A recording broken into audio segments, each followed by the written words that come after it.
یہ کوئی کہانی نہیں، ایک ایک بات سچ پر مبنی ہے۔ میں ایک لڑکی ہوں، الحمدللہ گریڈ 18 کی ملازم ہوں ایجوکیشن ڈپارٹمنٹ میں، اور بدقسمتی سے 2 بچوں کی ماں اور خلا یافتہ ہوں۔ عورت ہمیشہ جذباتی ہوتی ہے، جذبات میں آ کر فیصلہ کر لیتی ہے جو کہ نہیں کرنا چاہیے، اپنے جذبات کو قابو میں رکھنا چاہیے۔ 37 سال میری عمر، 28 سال کی عمر میں میری شادی ہوئی تھی۔ میری شادی اپنی فیملی میں ہی ہوئی تھی۔ میرے ہسبینڈ بھی ایک گورنمنٹ جاب ہولڈر تھے ہیلتھ ڈپارٹمنٹ میں، وہ جاب کرتے تھے گریڈ 15 میں۔ میری پہلی اولاد بیٹا تھا۔ بیٹے کی پیدائش تک ہم فیملی میں رہے اور اچھا وقت گزرا۔ اب میں ویسے جھوٹ کیوں بولوں کہ جوائنٹ فیملی میں مجھے کوئی مسئلہ نہیں تھا، یا کبھی ہوا ہو، بہت اچھے تھے، دل نہیں کرتا تھا۔ میں نے اپنے ہسبینڈ سے کہا ہم اپنا گھر بناتے ہیں اور الگ ہو جاتے ہیں، ہم دونوں کی سیلری اتنی تو ہے کہ ہم 1 سال میں اپنا گھر بنا ہی لیں گے، اور گاڑی بیچنی پڑی تو بیچ کر پہلے گھر بناتے ہیں، پھر گاڑی لے لیں گے۔ وہ اس بات پر تیار ہو گئے۔ میرے پاس جو پیسے تھے میں نے پلاٹ لے لیا، اور ایسے ہی ہم نے 1 سال کے اندر دونوں نے مل کر اپنا گھر بنا لیا۔ میری سیلری میرے ہسبینڈ سے زیادہ تھی، گھر بن گیا، ہم الگ ہو گئے۔ گھر میں چھوٹے موٹے مسئلے تو ہوتے ہی ہیں، ہر گھر میں ہوتے ہیں، مگر سچ بولوں تو مجھے اپنی نوکری پر بڑا غرور تھا، اور میں اپنی نوکری کو ہی سب کچھ سمجھ بیٹھی تھی، جو کہ میری لائف کی سب سے بڑی بیوقوفی تھی، جو آج مجھے سمجھ آ رہی ہے۔ پھر میری بیٹی کی پیدائش ہوئی، اور یہاں ایک بات یاد رکھنا، عورت کی اصل دشمن ایک عورت ہی ہوتی ہے۔ مرد اتنا نقصان نہیں پہنچاتا جتنی ایک عورت کو پہنچاتی ہے۔ گھر جو ہم نے بنانا تھا اس میں زیادہ پیسے میرے لگے تھے، اور وہی غرور و تکبر، گھر میں کوئی بھی بات ہوتی تو میں بات بات پر یہی طعنہ دے دیتی کہ گھر میں میرے پیسے زیادہ ہیں، تمہارا کیا ہے؟ بس پھر دیکھتے ہی دیکھتے وہی میری کزن جس کا آنا جانا زیادہ تھا، اس نے مجھے ورگلانا شروع کر دیا کہ تم اس سے زیادہ سیلری لیتی ہو، وہ کم لیتا ہے۔ ایسی کہانیاں اس نے شروع کر دی۔ میرے دل میں ان کے لیے نفرت پیدا کرتی رہی۔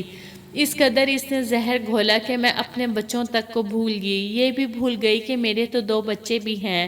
لڑائی جھگڑے بڑھتے گئے۔ ہم نے گاڑی لی تھی، اس میں بھی میرے پیسے زیادہ تھے۔ بدقسمتی میری کہ میں نے اپنے خاوند کو ایک دن کہہ دیا کہ یا تو آپ مجھے گاڑی کے پیسے واپس کریں، یا پھر آج کے بعد آپ گاڑی استعمال نہیں کریں گے۔ یہ بات میرے لیے تو معمولی تھی، مگر ان کے لیے تو نہیں ہوئی ہوگی، کیونکہ میرے اندر زہر ہی اتنا گھول دیا گیا تھا۔ انہوں نے گاڑی بیچ دی اور میرے پیسے مجھے دے دیے۔ میرے جو خاوند تھے ان کے بڑے بھائی کینیڈا میں ہوتے ہیں، وہ گھر آئے، 3 ماہ رہے، اور واپسی جاتے ہوئے انہوں نے اپنی گاڑی بھائی کو دے دی۔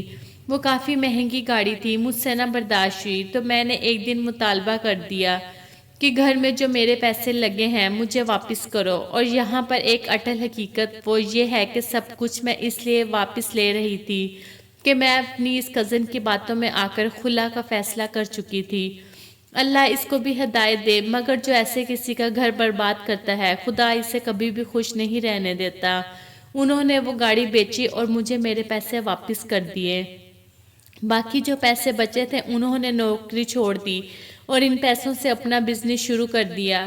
ایک ہوٹل اوپن کیا تھا، آج ان کے پاس اپنے ذاتی 3 ہوٹل ہیں، اور میں غرور و تکبر میں ڈوبی ہوئی عورت نفسیاتی مریض بن چکی ہوں۔ جب وہ پیسے مجھے مل گئے میں نے طلاق کا مطالبہ کر دیا۔ انہوں نے اور میرے گھر والوں نے مجھے تب بہت سمجھایا، مگر میری عقل پر پردہ پڑ چکا تھا، نہیں سمجھی، کیونکہ میری جو کزن ہے، اب یہاں اگر مزید سچ لکھوں تو مجھ سے ہونے والی غلطیاں مجھے خود ایک اور ذات کی توہین لگتی ہیں۔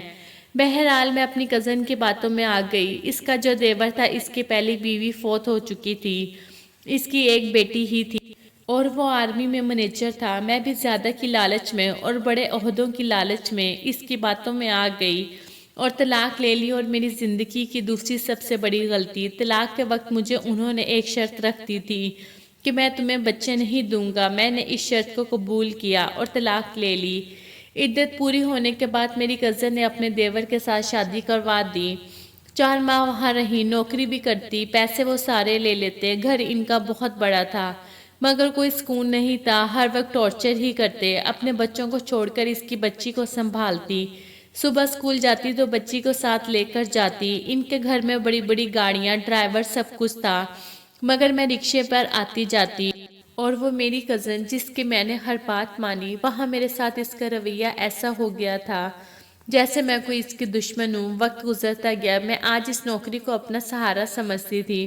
11 ماہ وہاں رہی، اپنی سیلری سے مجھے 10,000 مہینے کا ملتا تھا کہ یہی تمہارا جیب خرچہ ہے۔ 11 ماہ کے بعد پتا چلا کہ اس نے اسلام آباد میں شادی کر رکھی ہے پہلے سے ہی۔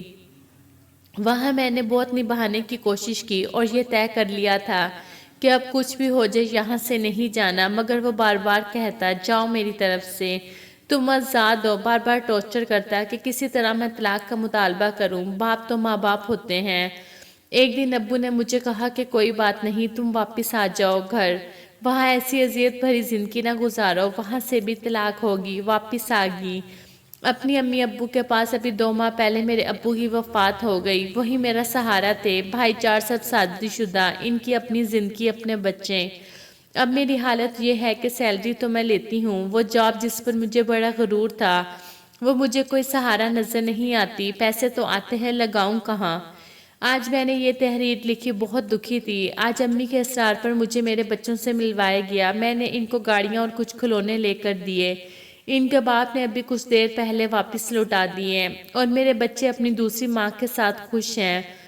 اب میری ایک ہی زندگی کی خواہش ہے جو میں کوشش بھی کر رہی ہوں، اگر وہ مجھے میرے بچے ہی دے دیں تو جو میں دن بہ دن نفسیاتی مریض بنتی جا رہی ہوں شاید ٹھیک ہو جاؤں، مگر لگتا نہیں ہے کہ وہ مجھے میرے بچے دیں گے۔ میری آپ تمام بہنوں سے گزارش ہے جو جاب ہولڈر ہیں، چاہے پرائیویٹ سیکٹر میں ہیں، گورنمنٹ سیلری خاوند سے زیادہ ہے یا کم، کبھی جاب کو اپنا غرور تکبر مت بنانا۔ پیسہ تو ہے، جاب ہے، مگر پیسہ انسان کا سہارا نہیں بنتا۔ آپ پیسوں سے اور جاب سے خوشیاں نہیں خرید سکتے۔